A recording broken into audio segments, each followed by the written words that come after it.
Bismillahirrahmanirrahim. Assalamualaikum warahmatullahi wabarakatuh.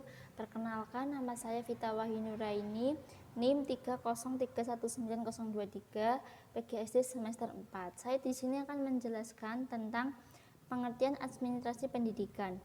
Administrasi keuangan dalam arti sempit, yaitu segala perencanaan masuk dalam keluarnya keuangan dalam membiayai kegiatan organisasi kerja berupa tata usaha atau tata pembukuan keuangan.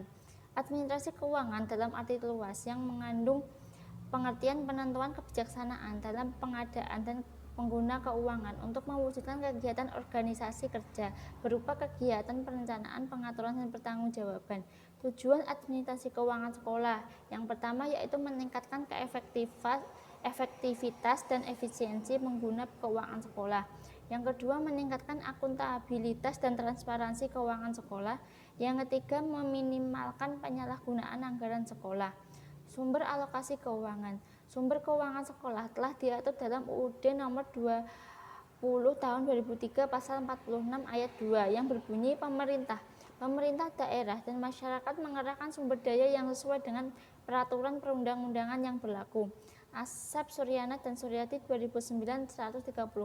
Sedangkan alokasi keuangan sekolah telah di dalam bab 9 pasal 62 Peraturan Pemerintah nomor 19 tahun 2005 tentang Standar Nasional Pendidikan.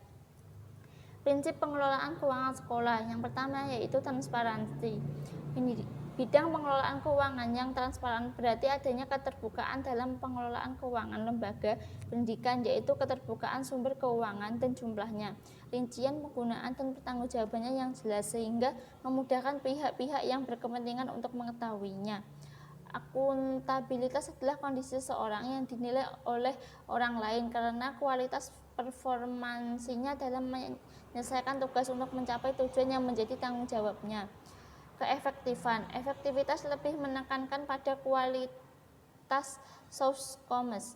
Pengelolaan keuangan dikatakan memenuhi prinsip keefektifan kalau kegiatan yang dilakukan dapat mengatur keuangan untuk membiayai aktivitas dalam rangka mencapai tujuan lembaga yang bersangkutan dan kualitas outcomes-nya sesuai dengan tindakan rencana yang telah ditetapkan. Efisiensi berkaitan dengan kuantitas hasil untuk kegiatan. Efisiensi adalah perbandingan yang terbaik antara masukan input dan keluaran output, atau antara daya dan hasil. Daya yang dimaksud meliputi tenaga, pikiran, waktu, dan biaya.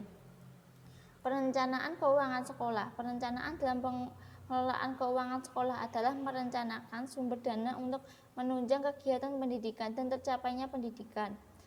Pembelanjaan keuangan sekolah. Pelaksanakan kegiatan pembelanjaan keuangan mengacu kepada perencanaan yang telah ditetapkan.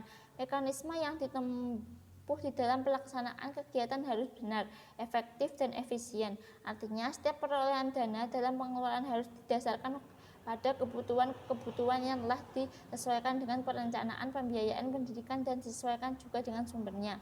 Pengeluaran biaya sekolah meliputi aspek 1. Pengawasan umum, 2. Pengajaran, 3. Pelayanan bantuan, 4. Pemeliharaan gedung, 5. Operasi, 6. Pengeluaran tetap jasa dan hutang. Pembukuan keuangan sekolah yaitu kegiatan pencatatan dan pembukuan suatu transaksi baik itu penerimaan maupun pengeluaran uang setiap harinya yang dilakukan oleh bendaharawan sekolah secara tertib sesuai dengan pedoman dan peraturan yang berlaku.